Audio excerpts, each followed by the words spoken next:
Los incendios forestales han protagonizado la pauta noticiosa en los últimos días. Primero fueron las Torres del Paine y ahora el fuego afecta a más de 18.000 hectáreas de vegetación en la región del Biobío, Ñuble específicamente.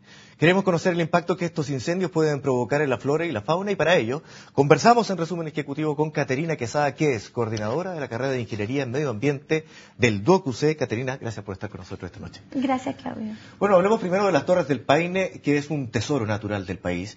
Y por supuesto que la gran cantidad de hectáreas quemadas es algo difícil de reponer en principio, así se ha señalado por lo menos. ¿Qué tipo de flora es la que tenemos ahí? La cantidad de daños que podría significar un trabajo ahí para volver al estado en que se encontraban anteriormente. Mira, principalmente la flora es nativa, pero flora nativa es 30% en árboles, el resto son pastizales que quizás no vale la pena como preocupar o abordarlos para la reforestación, pero eso.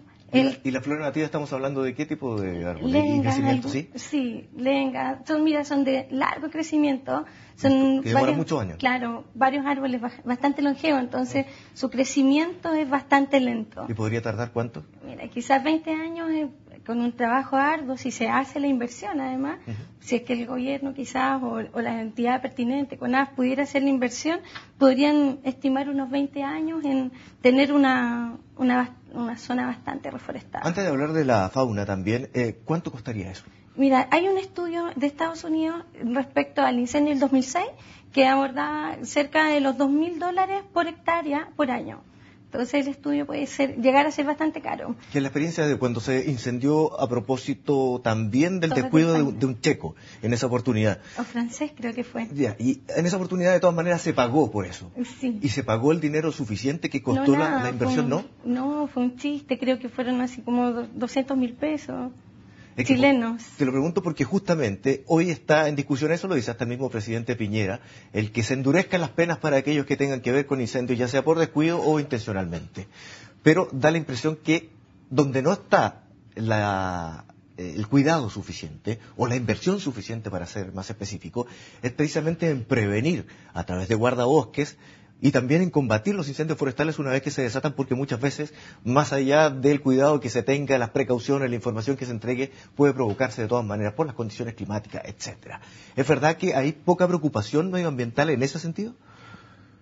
Mira, yo creo que más que poca, tú dices a nivel internacional, ¿sí? O chileno, específicamente chileno. Mira, partamos primero porque en Chile, en el mismo parque, había cerca de 300.000 hectáreas, 245.000 creo, bueno, para ir más exacto, son solo 12 guardaparques para el parque. Entonces, 12 personas no alcanzan a cubrir o a mantener todo un parque así, principalmente es de información turística. Entonces, no es mucho lo que en esa zona se hace respecto al cuidado de la vegetación, ¿no? Se cuida por sí sola porque es un bosque siempre verde, ¿no? Entonces, por ahí van las denuncias entonces en torno a que incluso ha disminuido el personal que se destinaba hace algunos años atrás. 12 personas para 300.000 hectáreas es nada, o sea, información turística con suerte, ¿no? ¿Y eso también influye en la capacidad de reacción que se tenga una vez que se desata un incendio? Claramente. Y bueno, hay varias variables.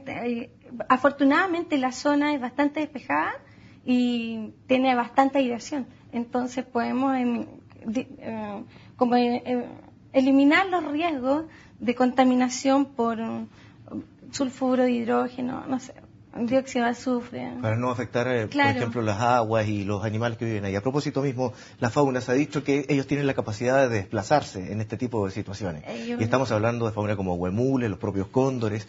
¿Qué más tenemos en esa zona? Mira, aisladamente hay pumas también, algunas aves de rapiña, roedores, hay una zona de bastantes roedores.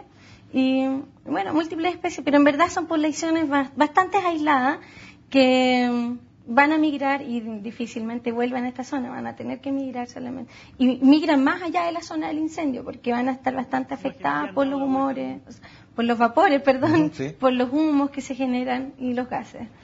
Bastante gases tóxicos, entonces van a migrar más allá de la zona del incendio. O sea, son poblaciones que no regresan inmediatamente, sino podrían tardar incluso estos mismos 20 años que podría tardar la recuperación. Incluso más, porque no van a tener alimentación. Te fijas, puedes apagar el incendio y puede que quede, pero no van a quedar frutos para comer. Y Se rompe la cadena. Ya, en un principio el gobierno había decretado el cierre del parque durante todo el mes de enero.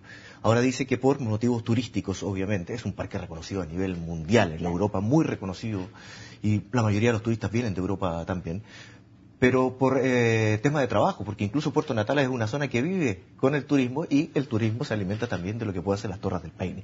Para la recuperación específica de la zona, ¿qué importa el que se cierre durante un mes o que se abra una parte específicamente? No, mira, yo creo que son dos temas distintos.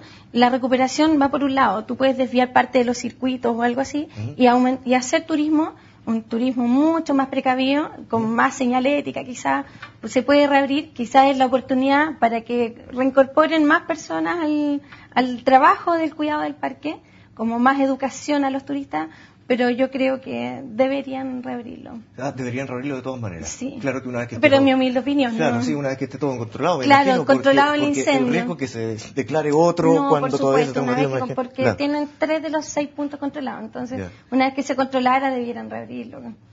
Porque la zona va a sufrir, y el mismo parque a lo mejor se puede alimentar del pago de estos turistas para poder después invertir en la reforestación. Ahí pasamos ya en legislación, porque tú dijiste que el pago que se había hecho anteriormente en el incendio, que es la única experiencia comparada que podemos tener a esta altura, había sido ridículo para el gasto que hay que hacer. Claro, porque fue una multa y como no hay legislación ambiental al respecto, o sea, la ley 19.300, que es la ley de bases generales de medio ambiente, establece en algún artículo como debiéramos preocuparnos por los incendios forestales, pero no hay un decreto supremo que establezca las penas reales. Pese a que en ese momento se discutió ampliamente también este tema. Claro, entonces el tema sigue en un vacío. ¿Hablamos? Hay un par de normas pequeñas que hablan sobre protección a algunas especies nativas y todo, pero es muy menor. O sea, no es suficiente para la magnitud del evento. En la 8ª región estamos frente a algo absolutamente distinto. La mayoría de los bosques son plantados, son plantaciones de pino, que además tengo entendido con el calor que ha hecho, sobre los 35 grados incluso en la zona, es altamente combustible. Y ahí el mayor peligro en un momento determinado, que creo que también lo tiene controlado la propia empresa, es el que emanaran gases tóxicos. Y eso podría haber sido una emergencia mayor en toda la zona, en toda la provincia. Mira, estamos hablando de una planta de celulosa. Sí, por supuesto. Entonces aquí lo primero es que la planta haga o revele de una vez que hay en su bodega qué tipo de sustancias para poder tomar las precauciones. Pues ellos deben tener un plan de contingencia frente a emergencia y eso, el peligro pasa principalmente porque hay compuestos que sean principalmente cancerígenos, considerando que los pinos que hoy día se están quemando sí generan algunas sustancias del tipo cancerígeno, pero es menor, es menor. No es que en este momento efectivamente la población que vive en los alrededores esté amenazada de alguna manera con la contaminación, más allá de la amenaza que provoca el propio incendio. Mira, para ser súper sincera, yo creo que ellos sufren más durante el año con la quema de la leña. O sea, la cantidad de compuestos tóxicos que ellos inhalan durante el año es menor frente al incendio. Entonces aquí yo creo que el peligro pasa principalmente porque estas bodegas de la planta de celulosa tuvieran sustancias realmente peligrosas y eso. Entonces yo creo que la preocupación es identificar qué tipo de sustancias hay para poder prever los riesgos que... Pero esto debería estar identificado desde el principio, ¿no? Claro. ¿Sí? Ellos debieran tener como fichas de identificación de productos en bodega. Según dos decretos, el 594 y el 148 del Ministerio de Salud, establece que ellos debieran tener un registro de todas las sustancias. Entonces, hasta el momento da la impresión que así lo tenían y así lo conocían también las autoridades. Debería ser así. Bien, Catarina, muchas gracias por conversar con nosotros esta noche respecto a, lo que vamos a perder durante estos incendios forestales y que a lo mejor va a demorar muchos años todavía en recuperar y los costos que esto tiene. Que estén muy bien. Muchas gracias. Claudio, muchas gracias a ti. Buenas noches. Y estamos despidiendo también esta media hora de noticias. Gracias a ustedes por la compañía y quédense con nosotros. Como siempre, la invitación en CNN Chile.